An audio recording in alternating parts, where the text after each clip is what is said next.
Hey guys, welcome back. Bolt Spider here, and I have a video for you guys today, and it is on the Zoodiac Tri-Brigade deck post the Trident ban. And I'm kind of going to miss Trident, kind of am, because it was actually a very big key piece for the deck, and I really didn't get to play the Zoodiac variant for that long, but I actually fell in love with it because I used to play Zoodiac when they were in their prime. But let's get into this deck list. So for the Tri-Brigades, I'm just going to start off with triple Fractal, triple Kit, triple Nerval, and double Karis. This is the most standard variant of the hand trap lineup that you can have, and you could definitely put in a third Karis, but I feel like two Karis is fine because you don't really want to brick into it. And the others are always staple of 3, so if they start hitting our names, we're going to have to bump up Karis more. Then after that, we have the Zoodiac engine being one of the Raptor, one Ram, and one Whiptail. Now, what would I change in this? So for this lineup, it is one of the most standard lineups that you can do. One of the things I was thinking about testing recently is it was adding more Zoodiac monsters, maybe like Thoroughblade to the deck. But today I figured this build is actually very, very consistent of what it does. You don't have to rely on Trident like how you're going to have to after the ban list of it's going, because this build actually is more efficient without Trident. Because I found that out just by testing it today. So that's my Zoo lineup. And next up we have one Rescue Cat and one Pinkertops. So Rescue Cat is amazing when you draw it. I was planning on running 2, but I found one was actually quite well and going normally on how it is. I definitely like it, and I definitely say that I might put up Cat to 2 because the card's actually very broken if you draw it and your opponent doesn't have an out to it, which I really like a lot. Now for the hand traps. This is where it gets a little worrisome.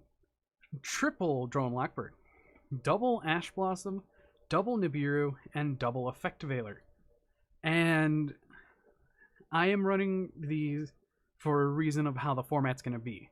So Effectivator is great against anything. I don't have imperms, but this is my second best option for that. Nibiru is amazing because we're heading into a format that if your opponent's careless, you're going to have to Nibiru them. Ash Blossom is just a generically good staple of a hand trap. And Drone Lockbird coming up in the next format is going to be huge because a lot of decks are going to be adding from deck to hand, especially like Tri-Brigade Lyralist, Dragon Link for some of their pieces, and many other decks that there are. So this is just my hand trap lineup that I have. And now let's get to the spells. The spells are quite standard. We have the triple Fire Formation Tenki, and Tenki is a must add in the deck. You must have 3 because you need to get to your fractals as fast as you can, or another piece of your engine like the Zoodiac engine. So that's definitely one for sure. After that, we have the one-ups being Foolish Burial because it's another Tri-Brigade. It's an actual another Tri-Brigade card because you send another piece to the graveyard. The one Call by the Grave, very, very great. The one Zoodiac Barrage, you actually now need it because Trident got banned, so that's a trade-off that you have to play. The one Monster Reborn, which is very useful if it's a late game grind or you need another extender, and this is the extender that you need. And then finally, we have triple Mystic Mine. This card is utterly broken with our lovely Divine Arsenal Zeus friend. And I definitely recommend people picking up Mystic Mine because this is going to be the format changer. This is going to be the card that will change how the format is and will be. And maybe Konami might finally ban the card. If you complain about a card, might as well play it until they ban it. That seems like the logic how it has been going.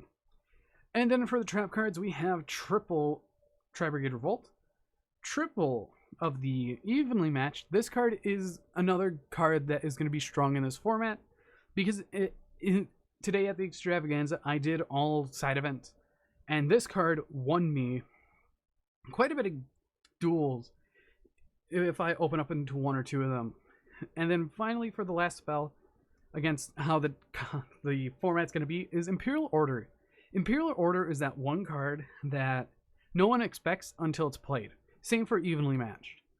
People say, oh, it's more of a side deck card. I have activated Evenly every single game that I've actually drawn it. And that's saying something about the card right now. I don't think people realize that they can capitalize on banishing your opponent's stuff. Now for the extra deck, we have the 1 Divine Arsenal AA Zeus with the 1 Tiger Mortar, Borbo, Hammer Kong, and Chaka 9. And this is the new standard Zoo lineup for how the extra deck's gonna function if you're still on this build, which I think I'm still pretty much gonna be on how this build is. You could still get to that 4 material Zeus pretty easily because we still have the Borbo access that gives us that access. You can still do Chaka 9 combo, but you're going to need Barrage for that whole entire line. But I will have another video on the combos because this is just a in-depth deck profile, and I want to get your guys' opinions and thoughts on it. So this is the standard XYZ lineup. You have your 4 names and the arsenal. So that is very, very good.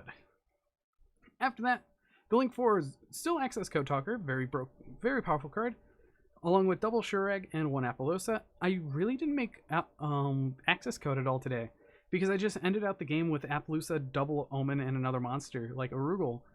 Like, I feel like Access Code Talker is going to start dropping off, but if we played the Bird Up variant, I would definitely be playing this. If I play Pure, I'm definitely playing Access Code Talker.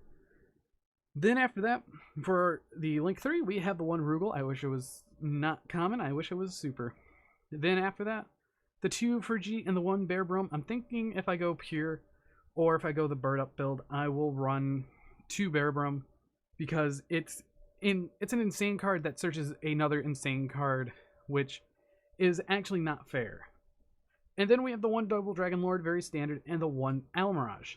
So it's just a standard extra deck that I really enjoy playing with.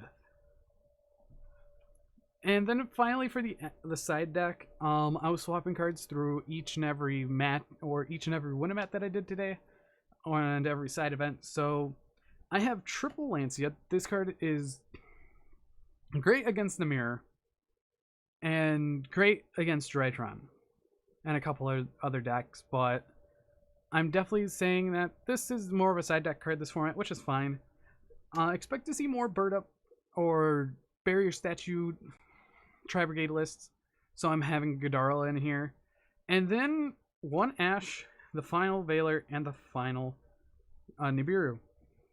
These are the 3 slots for my 3 hand traps. I run total of 9 in the main, 6 in the side deck, which is absolutely absurd because I would never run that many, but this deck, you need it. I would run Gamma, but I have a tendency of drawing Driver or multiple Gammas late game, so at least Ash Blossom has a big defense that you could set if you need it. Then after that, we have triple Twin Twister, triple Anti-Spell, and the 1 red Reboot. I would drop an Anti-Spell for Feather Duster because I forgot the Feather Duster in my other deck, but that's completely fine. So that rounds up the rest of the list, but I really hope you guys did enjoy the deck profile that we've had here. It was just me throughout a whole day of testing, and I hope you guys have a wonderful day, and see you guys in the next video. And goodbye.